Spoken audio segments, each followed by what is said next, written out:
Hello दोस्तों, नमस्कार। एक बार फिर से आपका स्वागत है आपके अपने चैनल अतुल्य भारत पर, जिस पर आपको मिलती है महत्वपूर्ण जानकारियाँ जो आपके लिए काफ़ी हेल्पफुल होती हैं किसी भी विषय को समझने में। तो आइए आज का वीडियो शुरू करते हैं, जिसका टॉपिक है गंगा का प्रवाह तंत्र, जिसमें हम समझेंगे कि गंगा भारत के किन किन राज्यों से होकर गुजरती है और उससे जुड़ने वाली तमाम नदियों की जानकारी, जिन्हें हम इसकी सहायक नदियाँ कहते हैं। यकीन मानिए, अगर आपने पूरी वीडियो देख ली तो आपको गंगा का प्रवाह तंत्र हमेशा के लिए याद हो जाएगा, जो कि आपके लिए बहुत ही हेल्पफुल होने वाला है। तो हम सबसे पहले गंगा नदी से जुड़े कुछ महत्वपूर्ण बिंदुओं के बारे में जान लेते हैं। तो इसमें जो पहला बिंदु है, गंगा नदी भारत की सबसे लंबी नदी है। दोस्तों, जो भी भारत में नदियां हैं, हमारे जितनी भी नदियां बहती हैं, उनमें सबसे लंबी नदी जो है वो हमारी गंगा नदी है।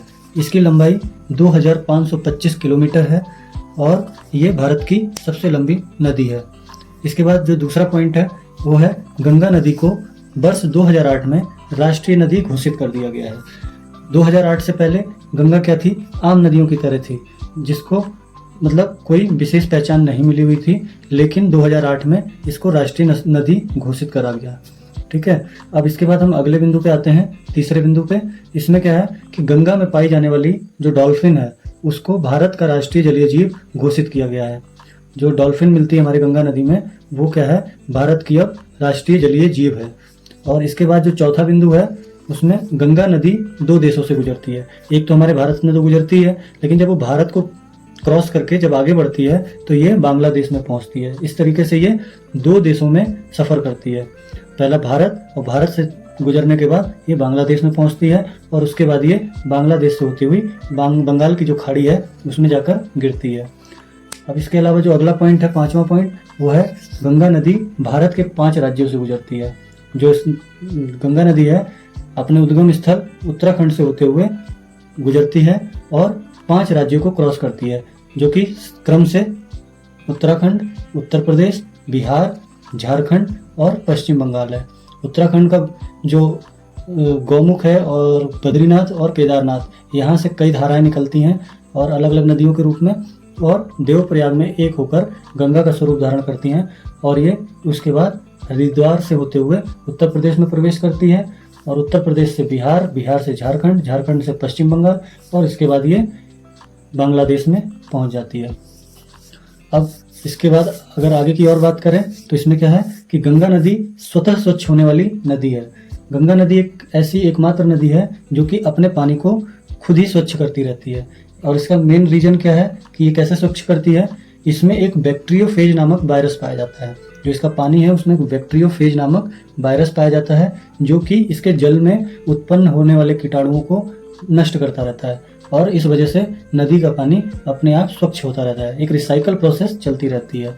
तो दोस्तों, हमने अपने पिछली वीडियो में गंगा नदी के उद्गम से लेकर देवप्रयाग तक का सफर कवर किया था, जिसमें हमने देखा था कि गंगोत्री के गौमुख से भागीरथी नदी, केदारनाथ से मंदाकिनी नदी, और बद्रीनाथ से विष्णु गंगा, धौली गंगा, नंदाकिनी और पिंडार नदी, विभिन्न जो 5 प्रयाग हैं, उन 5 प्रयागों के संगम पे मिलते हुए अंत में देवप्रयाग में आकर गंगा का स्वरूप धारण करती है। और यहाँ तक का सफर हमने पिछले वीडियो में देखा है। और अगर आपने ये वीडियो नहीं देखी है तो चैनल पर विजिट करके जरूर देखें, जिसमें बहुत ही सरल एवं सहज तरीके से हमने समझाया है, जो आपको बहुत आसानी से समझ में आ जाएगा। अब देवप्रयाग से आगे का जो गंगा का सफर है और बंगाल की जो खाड़ी है उसमें गिरने तक का जो सफर है, वो हम इस वीडियो में समझ लेते हैं। तो आइए देखते हैं किस तरीके से गंगा देवप्रयाग से आगे बढ़ती है और ऋषिकेश, हरिद्वार होते हुए उत्तराखंड को क्रॉस करके भारत के अन्य राज्यों से जाते हुए लास्ट में बंगाल की खाड़ी में कैसे गिरती है, और इसमें कितनी जो अन्य नदियां हैं, जो सहायक नदियां हैं इसकी, वो कहाँ कहाँ पे इससे मिलती हैं। तो आइए चलिए देखते हैं। दोस्तों, अब गंगा देवप्रयाग से आगे निकल के, यानी कि जो ऊपर से जो आ रही थी ये गंगा अपने पंचप्रयाग से होते हुए देवप्रयाग पहुंचती है, और देवप्रयाग से अब पहाड़ों से उतरकर नीचे ऋषिकेश पहुंचती है। ऋषिकेश से हरिद्वार आती है। तो हरिद्वार एक ऐसा स्थान है जिसमें सवाल आता है कि गंगा कहाँ पर पहाड़ों से उतर के मैदानी भाग में आती है। तो इसका जवाब है कि हरिद्वार एक वो जगह है जहाँ पे गंगा पहाड़ों से उतरकर मैदानी भागों में पहुँचती है। तो हरिद्वार इसीलिए महत्वपूर्ण है कि हरिद्वार में ही गंगा सबसे पहले मैदानी भाग में पहुँचती है। अब इसके बाद गंगा हरिद्वार से आगे बढ़ती है और यहाँ से फिर ये उत्तराखंड को पीछे छोड़ के उत्तर प्रदेश में पहुँच जाती है। उत्तर प्रदेश में पहुँचने के बाद ये सबसे पहले पहुँचती है कन्नौज में। कन्नौज में जहाँ पे इसकी सबसे पहली सहायक नदी रामगंगा मिलती है आकर, जो कि उत्तराखंड से होती हुई आती है और उत्तर प्रदेश में आके कन्नौज में गंगा में मिल जाती है। अब ये गंगा की पहली सहायक नदी क्यों है? क्योंकि आप देख रहे होंगे इससे पहले देवप्रयाग से पहले इसमें कई नदियाँ मिलती हैं, लेकिन गंगा का जो असली नाम जो स्वरूप है गंगा का, उससे पहले ही सारी नदियाँ उसमें जुड़ती हैं। और जो नदियाँ जुड़ती हैं वो सब किस में जुड़ती हैं? एक तो भागीरथी में और दूसरी अलकनंदा में। लेकिन गंगा देवप्रयाग के बाद बनती है और देवप्रयाग के बाद जो गंगा बनती है उसमें जो सबसे पहले नदी मिलती है वो है रामगंगा। इसलिए इसको गंगा की पहली सहायक नदी कहते हैं। ये सवाल आ सकता है कि गंगा की पहली सहायक नदी कौन सी है, तो उसका जवाब है रामगंगा। अब कन्नौज से आगे बढ़ के ये पहुंचती है प्रयागराज में। प्रयागराज में आप जानते हैं कि 3 नदियों का संगम होता है। एक तो गंगा खुद है, दूसरी जमुना और सरस्वती। ये प्रयागराज वही जगह है जिसे पहले इलाहाबाद कहा जाता था और अब ये प्रयागराज है, और यहीं पे कुंभ मेले का आयोजन होता है इन तीनों नदियों के संगम पे। क्योंकि सरस्वती नदी तो अब विलुप्त हो चुकी है, मुख्य रूप से अब यहाँ पे गंगा और जमुना का ही संगम होता है। अब जमुना कहाँ से आती है? जमुना आप ये देख रहे होंगे ऊपर, जहाँ से गंगोत्री से गौमुख से भागीरथी निकली थी उसके जस्ट बगल में यमुनोत्री है। यमुनोत्री जो कि बंदरपुछ जगह पे यमुनोत्री हिमानी है, उस हिमानी से ये निकलती है और गंगा के पैरेलल आती हुई प्रयागराज में आके गंगा से मिल जाती है। अब ये गंगा की सबसे लंबी सहायक नदी है यमुना नदी। तो ये सवाल बनता है कि गंगा की सबसे लंबी सहायक नदी कौन सी है, तो इसका जवाब है यमुना नदी। अब यमुना नदी की अगर जो सहायक नदियां हैं उनकी बात करें तो सहायक नदियों में आपकी सबसे पहले आती है चंबल नदी, दूसरी है बेतवा नदी और तीसरी है केन नदी। इससे पहले हम जमुना नदी के बारे में थोड़ा सा जान लेते हैं कि इसका उद्गम स्थल कहाँ पे है, यमुनोत्री में। और यहाँ से निकलकर उत्तराखंड से दिल्ली होते हुए उत्तर प्रदेश में मथुरा, आगरा और यहाँ से आगे बढ़ के ये प्रयागराज में आकर गंगा नदी में मिल जाती है। इसी के संगम पर कुंभ मेले का आयोजन होता है। इसको कालिंदी नदी के नाम से भी जाना जाता है। दिल्ली, मथुरा, आगरा, इटावा, हमीरपुर और प्रयागराज, ये सारे शहर जो हैं कौन कौन से? दिल्ली, मथुरा, आगरा, इटावा, हमीरपुर, प्रयागराज, ये सारे शहर यमुना नदी के तट पर बसे हुए हैं। ताजमहल तो सुना ही होगा, ताजमहल भी यमुना नदी के तट के किनारे पर बना हुआ है। ठीक है, तो ये भी सवाल आता है कि ताजमहल किस नदी के किनारे बना हुआ है, तो ये यमुना नदी के किनारे बना हुआ है। अब यमुना नदी की सहायक नदियों के बारे में बात कर लेते हैं, क्योंकि जो यमुना नदी की सहायक नदियां हैं वह गंगा नदी की भी सहायक नदियां हुई। क्योंकि जो ये सहायक नदियां चंबल, बेतवा और केन हैं, ये प्रसिद्ध और मुख्य यमुना की सहायक नदियां हैं और ये तीनों यमुना नदी में मिलती हैं। फिर इनका पानी यमुना नदी में मिलकर फिर कहाँ पहुँचता है? गंगा नदी में। इसलिए ये यमुना नदी की सहायक नदियाँ भी हैं और गंगा नदी की भी सहायक नदियाँ हैं। तो अब इसमें सबसे पहले हम बात करते हैं चंबल नदी की। चंबल नदी मध्य प्रदेश के इंदौर से निकलती है और इस नदी में घड़ियाल पाए जाते हैं।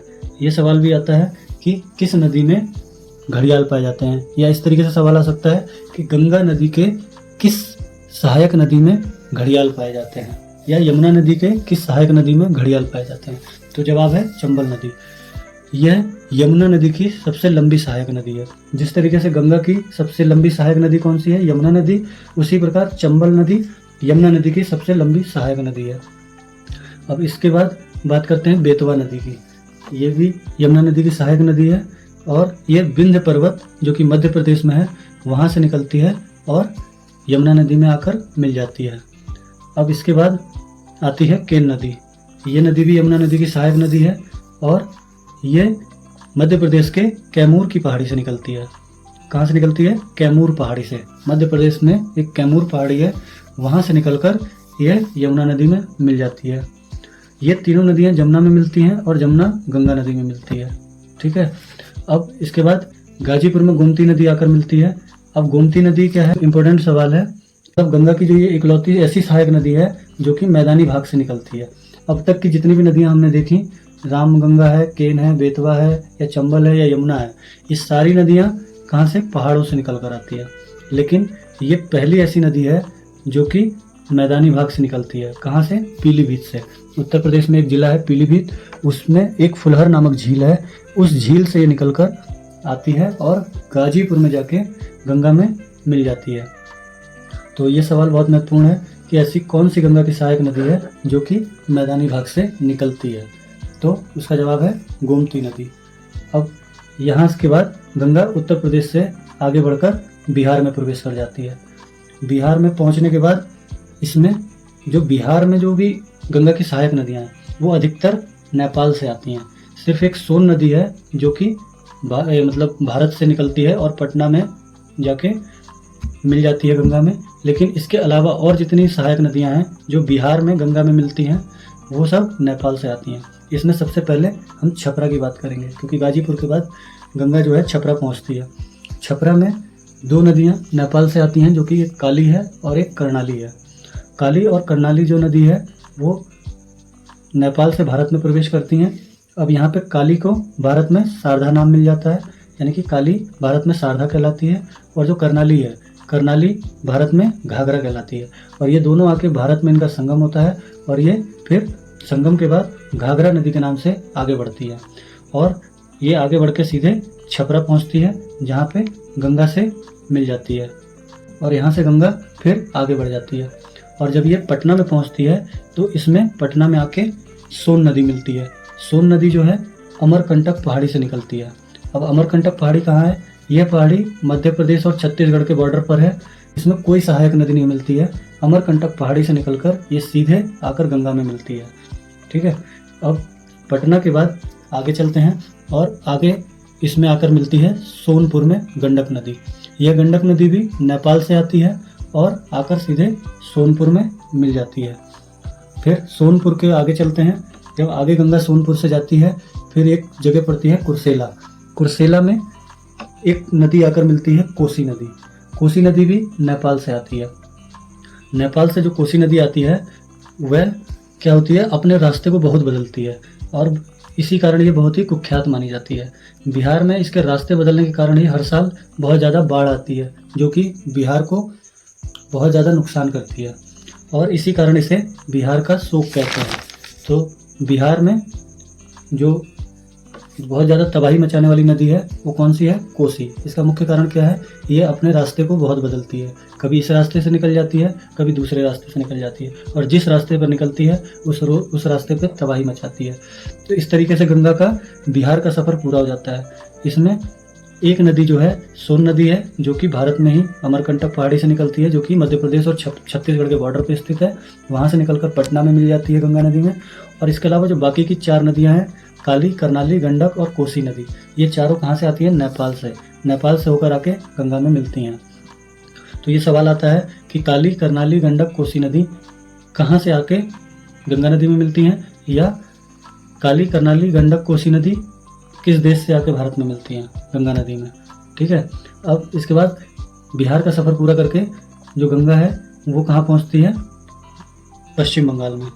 पश्चिम बंगाल में एक है दार्जिलिंग की पहाड़ी। दार्जिलिंग की पहाड़ी से एक नदी निकलती है महानंदा। महानंदा दार्जिलिंग की पहाड़ी से निकलकर पहुंचती है कहाँ? गंगा में, जो कि फरक्का बैराज पे मिलती है। फरक्का बैराज गंगा नदी पे बना हुआ है और ये फरक्का बैराज में ही आकर महानंदा नदी गंगा में मिल जाती है। और एक ये इसका महत्वपूर्ण सवाल है कि ये गंगा की आखिरी सहायक नदी है। जिस प्रकार रामगंगा गंगा की पहली सहायक नदी थी, उसी प्रकार महानंदा नदी जो है वो गंगा की आखिरी सहायक नदी है।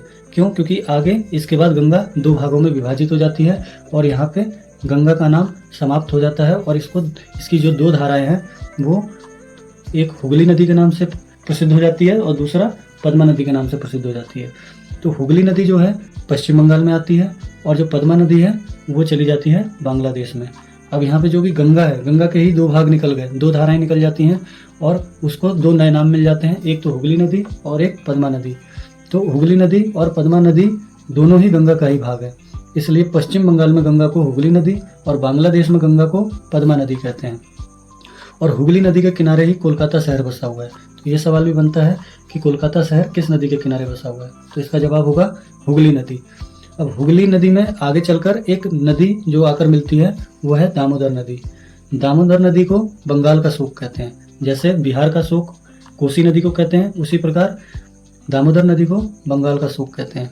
अब बंगाल का शोक क्यों कहते हैं? जैसे कोसी बिहार में तबाही करती है, बहुत ज़्यादा बाढ़ लेकर आती है, उसी प्रकार बंगाल में दामोदर नदी बाढ़ लेकर आती है और वहाँ पे भी बहुत ज़्यादा तबाही करती है, इसीलिए इसको बंगाल का शोक कहते हैं। ये सवाल बहुत आता है कि बंगाल का शोक किस नदी को कहा जाता है, तो इसका जवाब क्या होगा? दामोदर नदी को बंगाल का शोक कहा जाता है। अब दामोदर नदी का जो उद्गम स्थान है वो क्या है? दामोदर नदी छोटा नागपुर पठार से निकलती है। छोटा नागपुर पठार से निकलकर ये हुगली नदी में आकर मिलती है। अब इसके बाद गंगा का जो दूसरा भाग था, जो कि दूसरी धारा निकली थी, पद्मा नदी, बांग्लादेश में ये पद्मा कहलाती है। बांग्लादेश में पहुंचने के बाद इस पद्मा नदी में एक नदी आके मिलती है, जमुना नदी। अब ये जमुना नदी कहाँ से आती है? अब देखिए, अरुणाचल प्रदेश में एक नदी निकलती है, ब्रह्मपुत्र नदी। ब्रह्मपुत्र नदी जो कि भारत में अरुणाचल प्रदेश है, वहाँ से निकल कर आती है और सिक्किम होते हुए बांग्लादेश में प्रवेश करती है। और बांग्लादेश में प्रवेश करने के बाद इसी नदी को जमुना नदी कहा जाता है। अब ये वह जमुना नदी नहीं है जो कि यमुनोत्री से निकली थी और प्रयागराज में आके मिली थी। ये वो नदी नहीं है, ये वो नदी है जो कि अरुणाचल प्रदेश से ब्रह्मपुत्र के नाम से चलती है और सिक्किम होते हुए बांग्लादेश में पहुंचती है। तो बांग्लादेश में इसको जमुना नदी कहा जाता है, अर्थात ये दूसरी जमुना नदी है और ये जमुना नदी पद्मा में मिलती है। इसके अलावा एक और नदी मेघना आकर इसमें मिलती है। तो यहाँ पे पद्मा, जमुना और मेघना 3 नदियों का संगम होता है और इन संगम के बाद जब जो नदी आगे बढ़ती है उसको मेघना नदी बोला जाता है।